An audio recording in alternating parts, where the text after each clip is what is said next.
You know what they say, don't you? Life is 10% what happens to you and 90% how you react to it. Are you ready to make the most of the only life you have? To make smart money choices focused on achieving what you care about most? Here to help you balance living well today without sacrificing your tomorrow is the retirement answer man, Roger Whitney.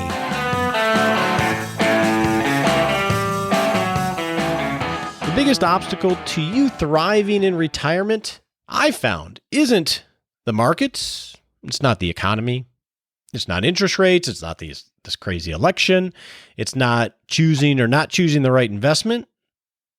The biggest obstacle is actually you and making decisions based on where you've come from rather than where you're going to.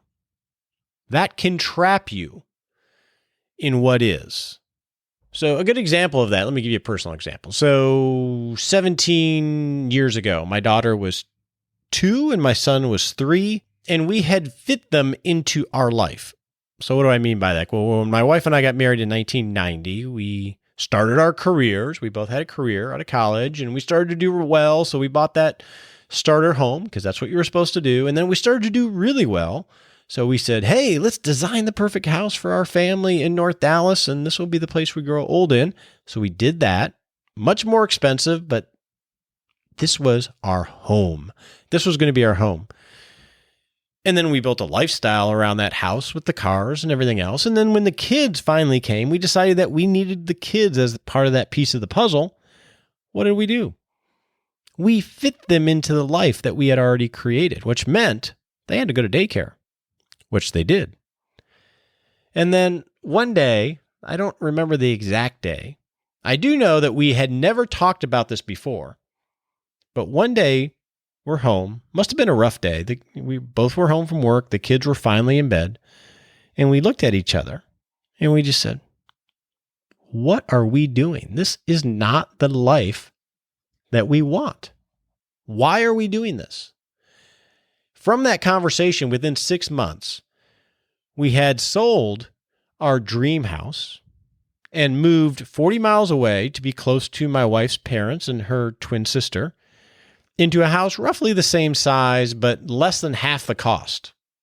Nothing fancy. It was a house. It wasn't some fancy thing. My wife left her career to be with the children. I commuted an hour and a half to North Dallas every day after our move until I could move my office to Fort Worth from Dallas, which would give me a better pace of life.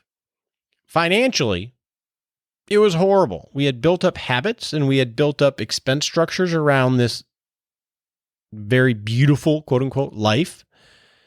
My wife leaving, the cost of moving, all the money we had sunk into this nice house that we designed was all gone. And financially, it hurt a lot. But when we were sitting there asking ourselves, what were we doing? It's very easy to get caught on the track that you created for your life. It was very easy for us to stay on that track. And for some reason, we had this aha moment that we had never discussed and said, you know what? We don't want to be on this track anymore. We don't want to go this fast. So we blew it up and ate all of the sunken costs, emotionally, time-wise, and financially, to jump the track onto a track that was going someplace we wanted to go at a pace that we wanted to go at. That is what I'm talking about. That's the obstacle. We have to be willing to do that when we're making decisions about our life so we can thrive and get to the place that we want to go. So before we talk about this subject, let's make sure we take care of that disclaimer because that's an important thing.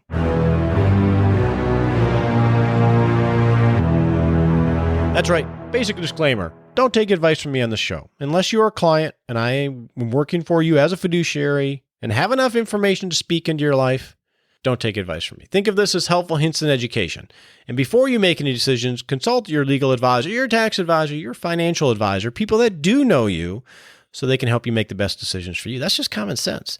Now, what are we talking about when we say the sunk cost thing? Huh?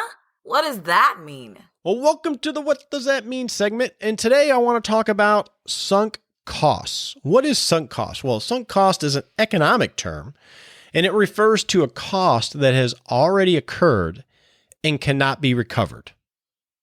So when you have a sunk cost and it's already occurred and it cannot be recovered, when you are making decisions about the future, you really should not be that worried about what the sunk cost was, right? So just because you have a ton of time into something, say, is not reason enough to continue down that path and invest more time just because of all the time you've already committed.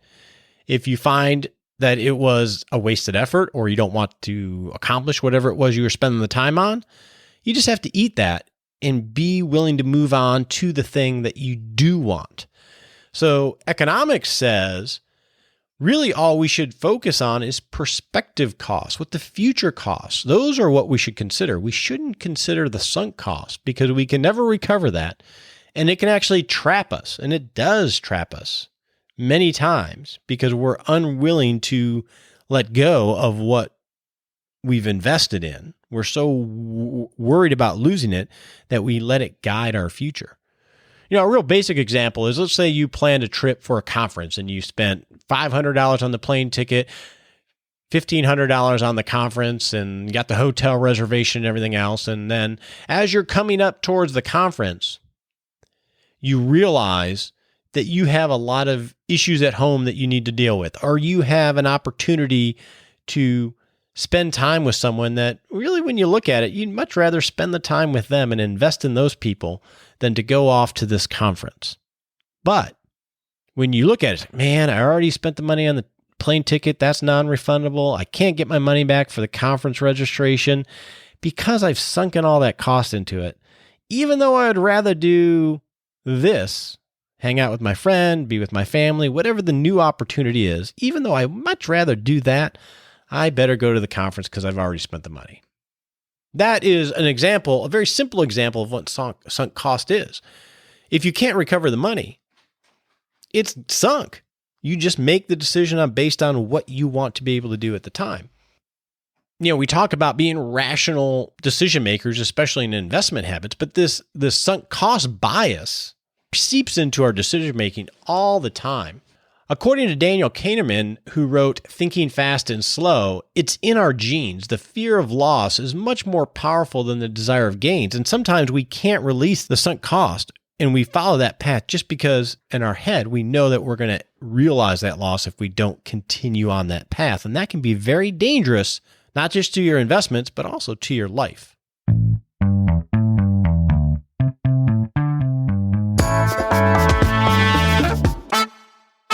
Well, before we get on to the hot topic segment and talking about sunk cost bias and how to deal with it, I want to remind you to sign up for 6 Shot Saturday. That is a quick weekly email I send with 6 quick tips on things that I find that are helpful, things that will help you hopefully plan a better life and thrive in retirement. And next week, after next week's episode, I am going to be sending the compilation of book recommendations from all of you listeners so we can all round out our reading list for 2017 with recommendations on books that have had an impact on the lives of people like you and I. So if you want access to this compilation, this recommended reading list that you, along with everyone else, put together, you're only going to get that if you're signed up for 6 Shot Saturday. 2 ways to sign up. Go to rogerwhitney.com and enter your first name and email, or text the word 6SHOT with the numeral 6 to the number 33444, and it'll ask you for your email, and you'll be signed up for it that way. Now let's get on to the hot topic of today. Well, welcome to the hot topic segment, and in today's hot topic, we're going to talk about, well, I guess we got the election coming up, right? Less than a week away. So maybe this is a good example of sunk cost bias, right? So based on the general mood of the country, it seems that, man, we have so much time through the primary process and then the debates invested in the 2 candidates that we have on the Democratic and Republican side. We have so much money invested in both candidates. I'm guessing a lot of us, from the people I talk to anyway, would wish that, hey, could we just do this all over? But unfortunately, in the election process, there is no do-over. The sunk cost is the train that we are running on. And I think most people aren't going to be happy regardless of who gets elected. So maybe that's a good example of sunk cost bias. I don't know. Regardless, it's still important. I do believe this, and I've struggled with this personally because I don't want to. It's still important that you go vote for who you think best represents the policy decisions that you believe in and you think are right for this country, even if the messenger and the figurehead isn't the person that you'd want to spend any time with. So please go vote.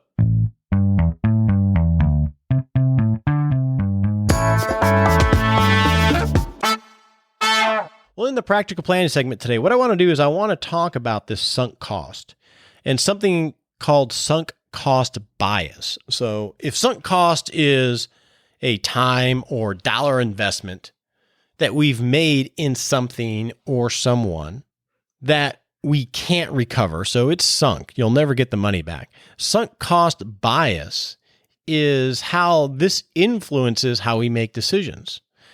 And the way sunk cost bias works is we fall prey to it because, one, we want to make that investment worthwhile, whether it was our time in a project or in a friendship or in something that we've been doing. We want to make sure that it is worthwhile. And if we just abandon a project or an investment and write the whole thing off mentally or in actuality, it feels like we're a failure.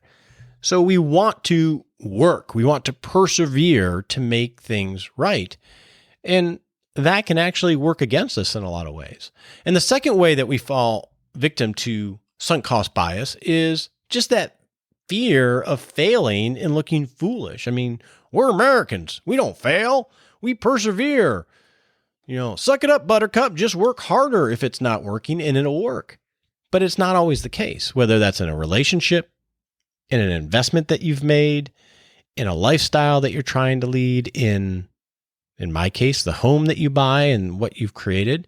The fear of looking foolish. Take the example I said. So we went from this super fancy house down to a normal house. Well, how would that appear to the neighbors? Oh, they must not be doing very well financially if they're making that decision. Maybe they're about to get foreclosed on. Just those kind of internal thoughts could easily stop somebody from making those decisions because they don't want to look foolish. So that's the second way that sunk cost bias can creep into your decisions.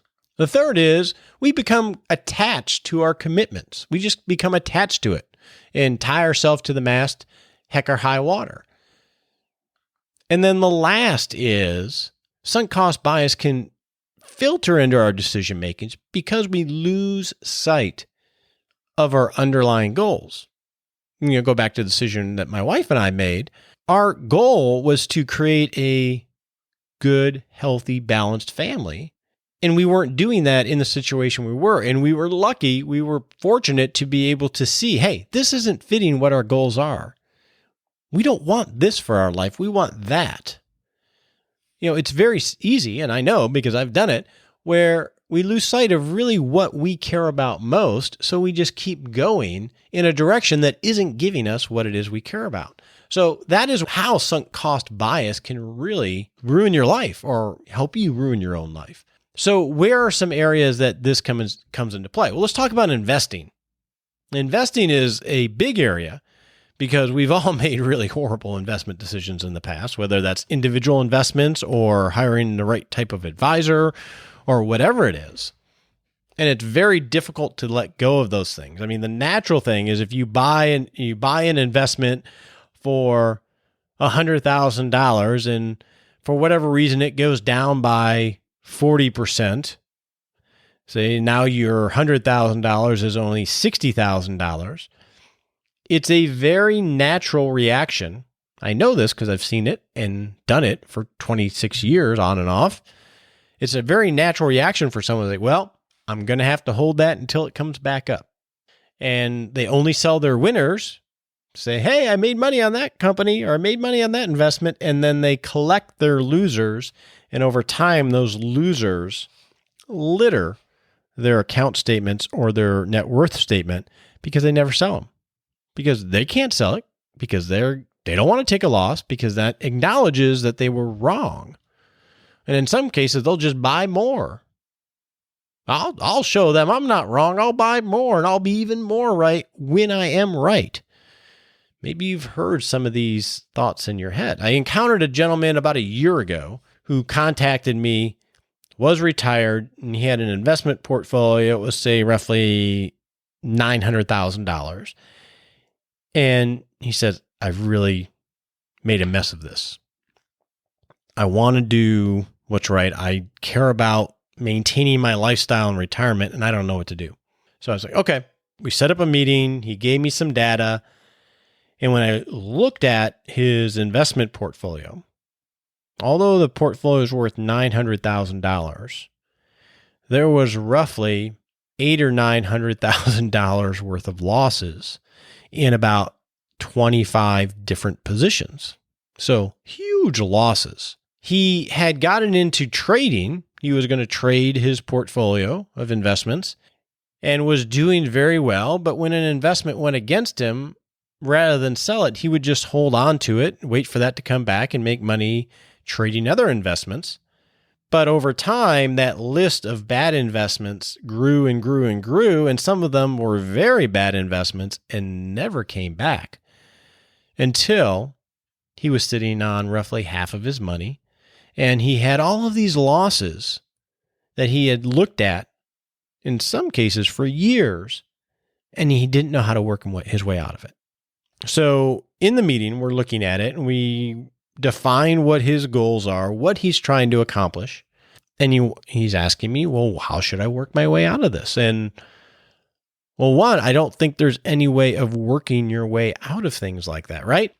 I am blessed. I think this is one of the gifts God has given me is I am very good at being dispassionate in looking at a situation. So he came with the emotional baggage and turmoil that had built up over getting into this position, which we all can get into. It doesn't feel good. We feel like we messed up. And there's a lot of emotional baggage with this particular gentleman in where he was at. And selling everything would feel like a total failure. As long as he didn't sell it, he didn't have the loss.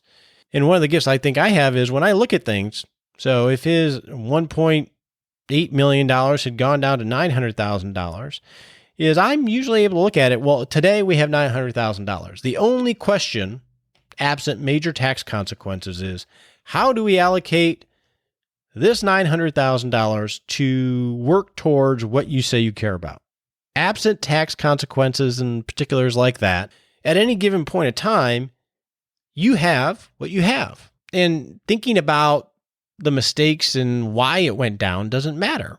At any given point in time, you're an allocator of your resources, and you want to allocate those as efficiently as you can to work towards something you care about.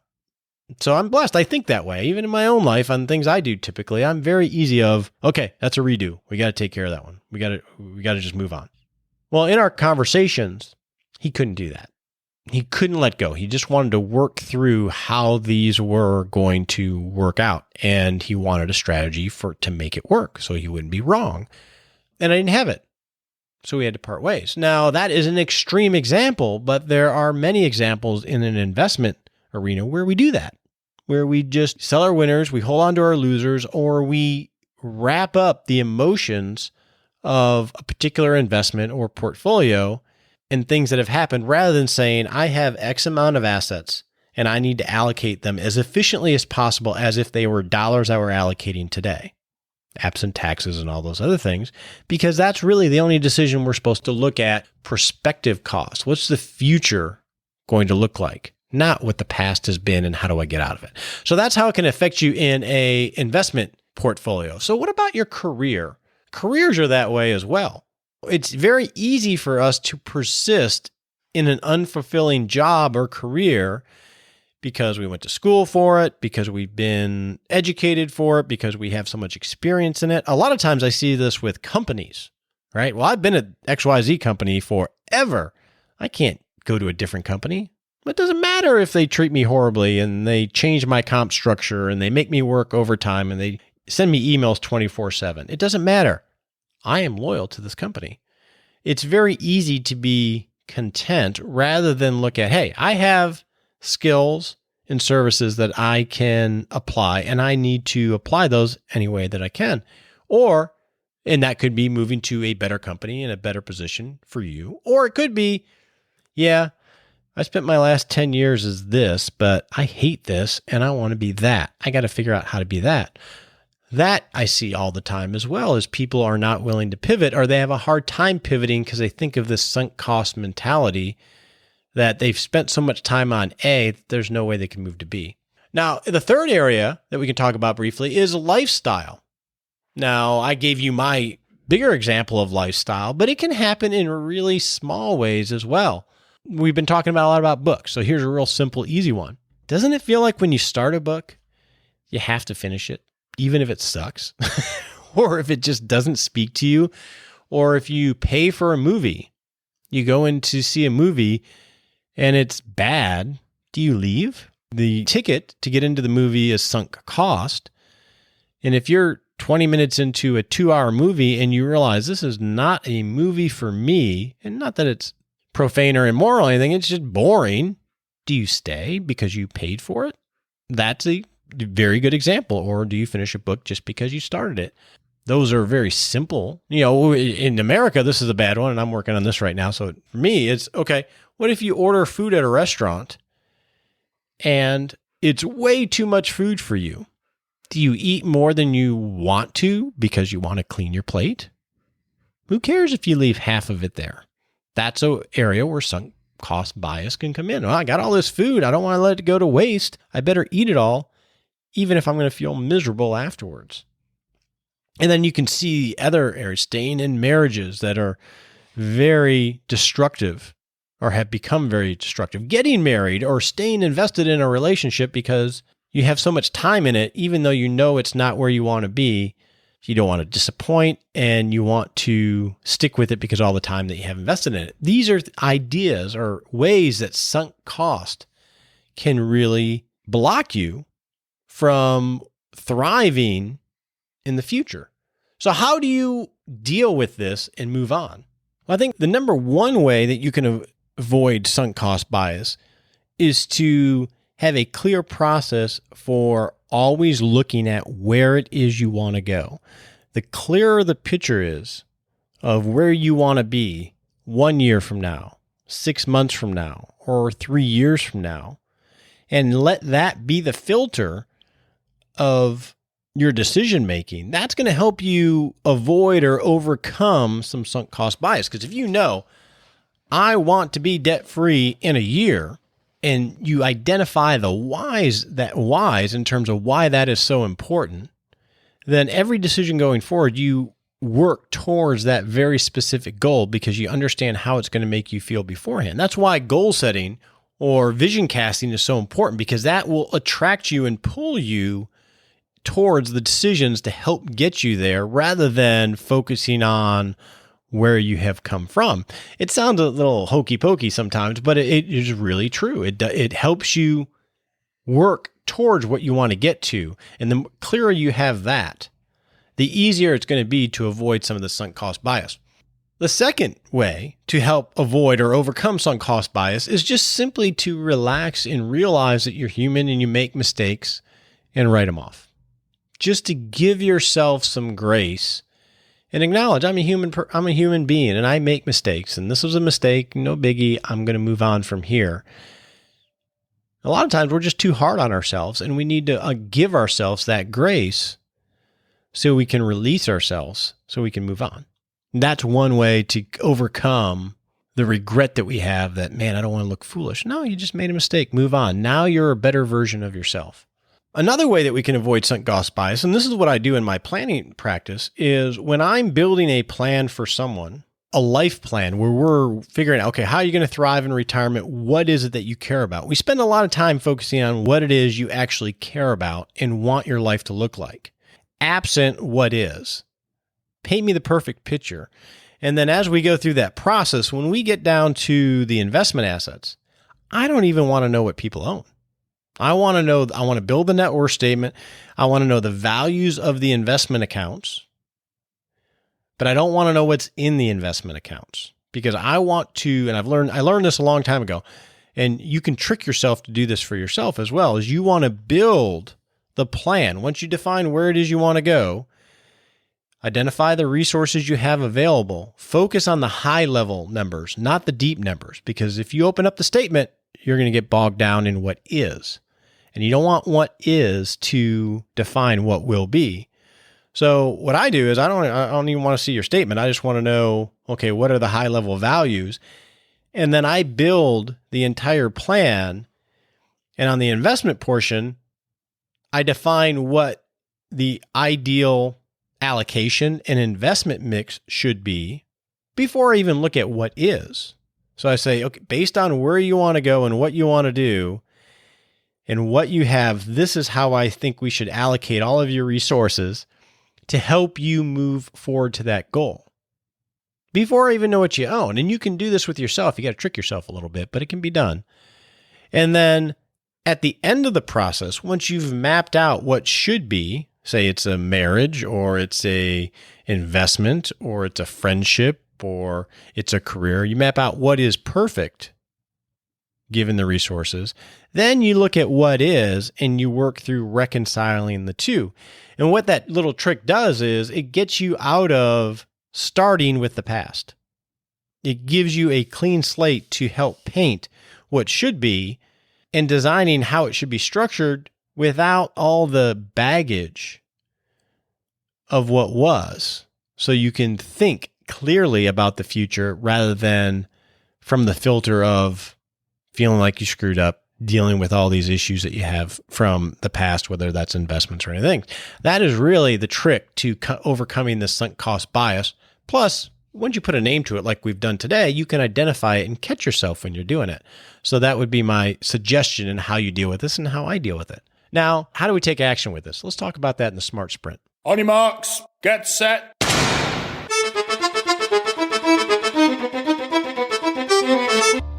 All right, welcome to the SMART Sprint segment. This is where we are going to take an intentional effort into working towards a future that you care about so you can thrive. So what I'd like you to do in the next 7 days, I want you to identify something that you've avoided that no longer fits where you want to go, but it's still hanging around. That could be a relationship. I'm not telling anybody to get divorced here. Don't take it that way. That could be a friendship or something that's not supporting where you want to go. It could be something in your career. It could be an investment. In my case, I'll tell you what it is right now. And those of you that are longtime listeners, that 10 Reasons Not to Own an RV episode, that thing is still sitting in storage. I have not gotten rid of that with my brother-in-law. It's just sitting there and I'm avoiding it. So that's my thing. What is your thing? What is the thing that you've been avoiding, getting rid of, or dealing with? Something that isn't helping you get to where you want to go. Next 7 days, identify it and just noodle on what you might do with that. Now, how can we be happier?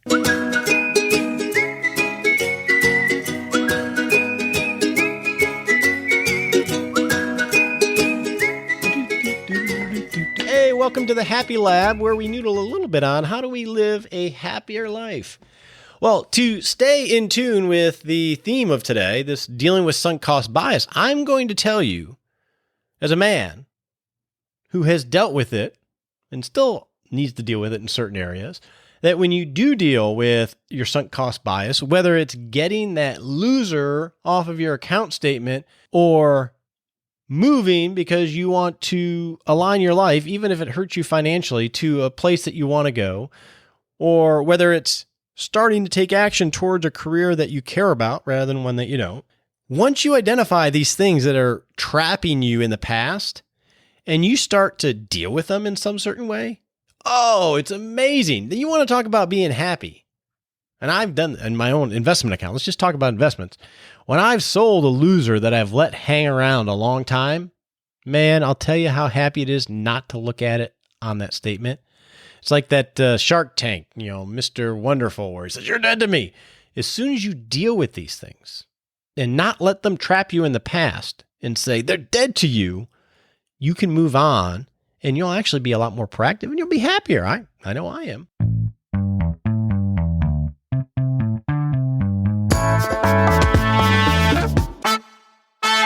Hey, I want to thank you so much for listening to today's show. Now, next week, we are going to talk with Jeff Brown from the Read to Lead podcast. We're going to talk about books because next week is when we're going to release this recommended book list that we all put together. And if you're part of the Six Shot Saturday community, you're going to get a copy of that list, and maybe that'll help you find some great books to add to your library. I haven't even put it together yet. I'm excited to see all the books in one place on that list because I love books and I love reading. And I know that if they've impacted you, more than likely I'm going to like them as well. So next week, we're going to talk to Jeff Brown. So tune in for that. And as always, I am so excited that you are willing to spend this time with me. It means a lot to me. If you have any questions, send me an email at roger@wwkllc.com. This is the Retirement Answer Man Show. I will reply to you and possibly answer them on the show. Until next week, be well. We appreciate you joining us today for this episode of Retirement Answer Man. Be sure to visit rogerwhitney.com/answers to access the Retirement Answer Library with over 30 checklists to help you make the most of the only life you have. Remember, you have more power than you realize to create an amazing life starting today with Retirement Answer Man. The opinions voiced in this material are for general information only and are not intended to provide specific advice or recommendations for any individual. All performance referenced is historical and no guarantee of future results. All indices are unmanaged and may not be invested into directly. Have a wonderful day.